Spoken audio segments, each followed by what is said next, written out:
मित्रांनो, तुमचं पुन्हा एकदा सुमिरित मराठी ह्या यूट्यूब चॅनेलवर स्वागत आहे. आजची कथा सुरू करण्यापूर्वी जर कोणी ह्या चॅनेलवर पहिल्यांदाच आले असाल आणि अजूनही सबस्क्राईब केले नसेल तर नक्की सबस्क्राईब करा. धन्यवाद.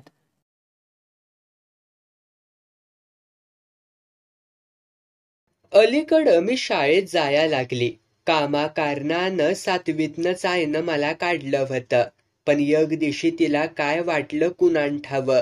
पालीच्या जत्रेला जाऊन आली आणि दुसऱ्या दिवशी मला म्हणाली, लते तुझं दप्तर हुडीक, उद्यापासनं जा शाळेला बाई, तेवढी 7वी घे पास करून.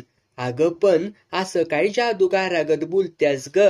पाठीमागं तूच मला शाळेत जाऊ नग म्हणालीस आणि आता ग काय? अगं ऐक माझं.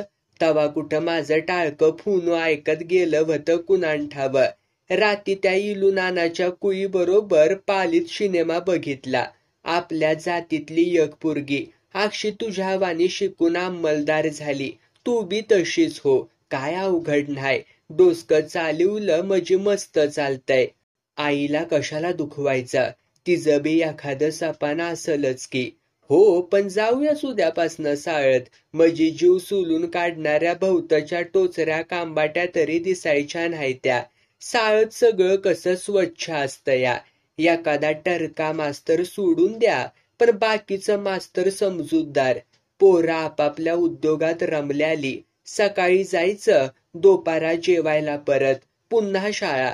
सांच्याला बोर्ड्यांचा कळप उठल्यावानी आरडत वरडत घरी जायचं. 4-8 दिवसात माझ्या आईनं नवी पुस्तक आणली. पेन्सिलीचं तुकडं गोळा केलं. नवा परकर शिवला. केसाला लावायला त्याल आणलं. निघाली शाळेत. आई दिसभर दुसऱ्याच्या शिवारात. शेरडा करडांनी लय बंडिवल्यालं. मी शाळेत जात नव्हती तवा तिला तेवढाच इसवाटा. आता दिसभर कामाची चिकचिक. मी होईल तेवढं काम वाढायची. सकाळी उठल्या उठल्या उतारा काढून कामाला लागायची. सरासरा पडल ती कामं करायची. रेसनिंगच्या दुकानामोहर तासभर रांगा उभा राहायची. वलं वाळलं खांड गोळा करायची. एखाद्या श्रीमंताच्या बाईचं धुणं पिळून आणायचं. 1000 कामं. मी गोदी, चती, कांती आणि शिरपा आप्पाची चंदी मिळून शाळेला जायचो. चंदी लय अडपाट. चड्डीच घालायची नाही. लय राग याचा. तशीच गुडघं पोटाशी घेऊन बसायची.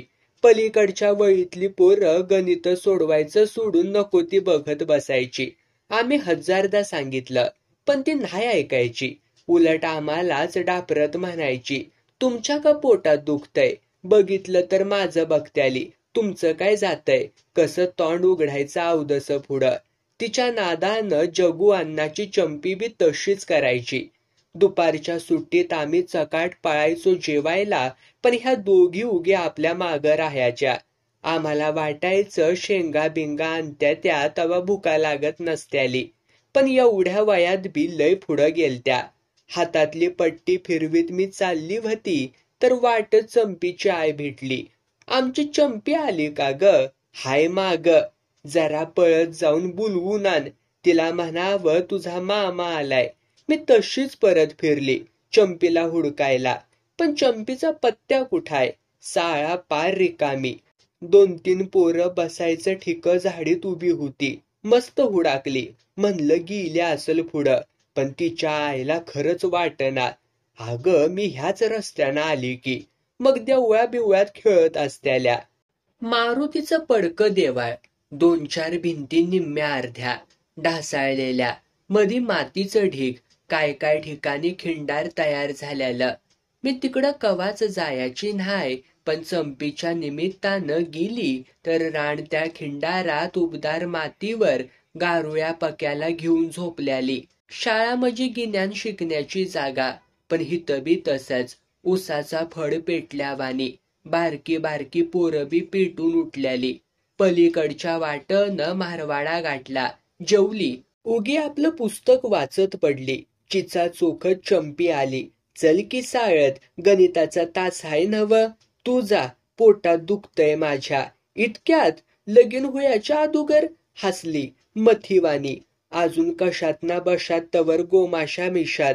उणग्या बायवानी तरंगत गेली. 3-4 वर्षांनी मथीसारखं हिचं बी होणार हाय.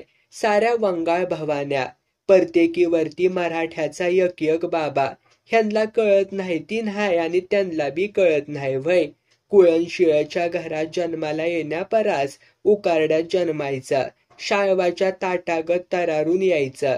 दुनिया म्हणल तरी मातीतलं सोनं बनणार रुपया. गावभर वाजवा, खराश ठरायचा. जाऊ द्या, पुढं काय काय भोगावं लागणार हाय ते देवालाच माहिती. जाता जाता वठ्यावरचा केर झाडावा म्हणून केरसुनी फिरवायला लागली. वरनं केरुनानाच्या बबीनं हाक मारली, लते येके ग काचा कवड्या खेळायला. मनात म्हणलं, घे तुझ्याच भोकात घालून, रणकी मेली, आणखी कुणी याचा असल झोपायला. मी मनात असं म्हणत्याना म्हणतीया तवर गायकवाडाचा इठल्या आला. नवा सदरा, सुटबुट, बबीला गिऱ्हाईक घावलं. छातीवरचा पदर पार पाडून म्हणली, या की, घर दिसत नाही वाटतं गरिबाचं आजकाल. इठ्या उगीच किडकिडीत, निबार रट्ट्यात जीव जाईल असा. काटकात पैरण खवल्यावानी, उचपुरा, हसताना मान वळवायची सवय. किडकं दात नाचवीत बबीच्या घरात गेला. म्या मोठ्यानं बबीला म्हणलं, येऊ का ग काचा कवड्या खेळायला. तर रागानं माझ्याकडंच बघायला लागली. आता ग दोडा, मरकी, आमच्या काय बापाचं जातंय. रातसार उरावर घेऊन पड, पोटाचं ठिकं होईल तवा कळल. असं बापाच्या पाठीमागं ह्य पाप. तो बी तसलाच म्हणा. 4 पैसे मिळत्या ती अंग दाबून, कोण गमवायला रिकामा हाय. आय बरीच रात करून आली, पार सुकल्याली. बिगी बिगी तांब्या भरून दिला, शेरडं गुतिवली. कडकडीत गरम चहा करून दिला. भाकरीला बसली. आईनं गालावरनं हात फिरवून बोट मोडली. शानी ग बाय माझी, किती ग काळजी तुला. घरचं मी सारं बघायची. एवढं करून वर्गात पहिली. तो सुतार मास्तर माझं लय कौतुक करायचा. एवढी मारवाड्यातली पोरगी पुढं जाणार बघा, असं रोजच्या रोज म्हणायचा. लते जरा सावधगिरीनं झोपायचं. काल रात्री लांडगा आला होता. त्या वंची चांभारणीचं बोकाड नेलं ग. आपण शेरडं घरात बांधतो, कशाला येतोय लांडगा आतमधी. त्याचा काय सांगावा नेम. माणसागत तो थोडाच समजूतदार हाय.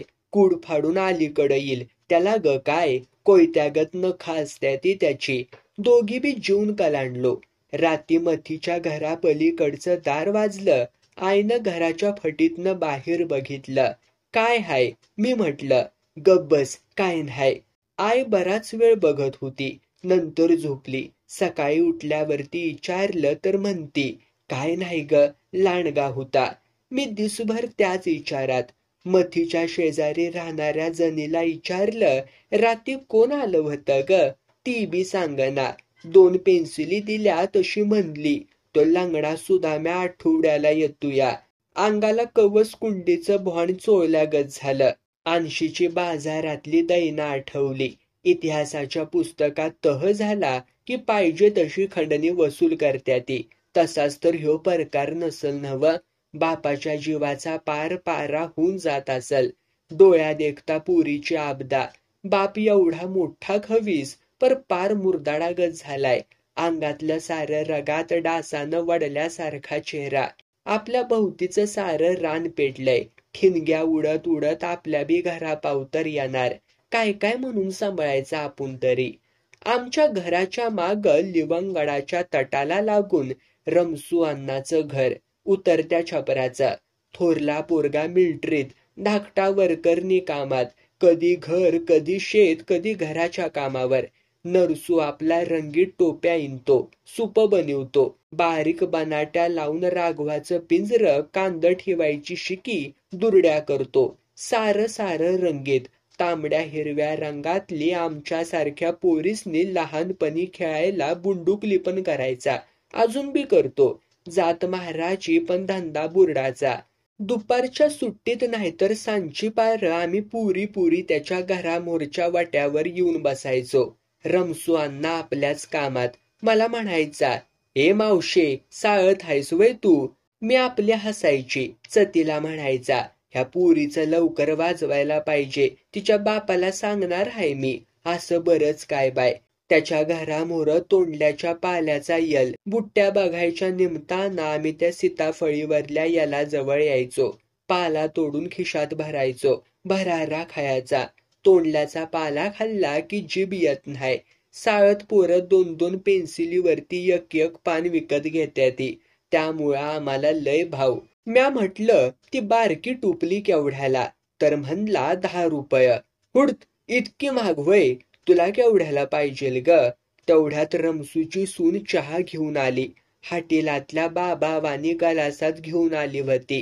चहा ठेवताना रमसून सुनकडं बघितलं.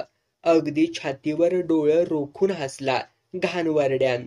रमसूची सून लय देखणी. म्हारवड्यात नवीन आलेल्या बायकात रमसूची सून लय दिखावदार. आभाळातली चांदणी तोडून आणल्यावानी. रमसूची सून आम्हा पोरींचा लय लाड करायची. शेंगा, सीताफळं खायला द्यायची. रमसू आपला सुनेकडं गहऱ्या डोळ्यानं बघत राहायचा. सुनला अवघडल्यागत व्हायचं. ती अधनं मधनं नाराज दिसायची. मी आईला विचारलं, ती अशी नाराज का ग असत्या? सासरा लय वंगाळ आहे तिचा. तिच्या अंगावरती कुठं बी हात लावतो. बाई ग, खरंच वाटना. दुपारी मी जेवत होती तर रमसूची सून धावत आली. लताबाई इकडं या जरा. का व?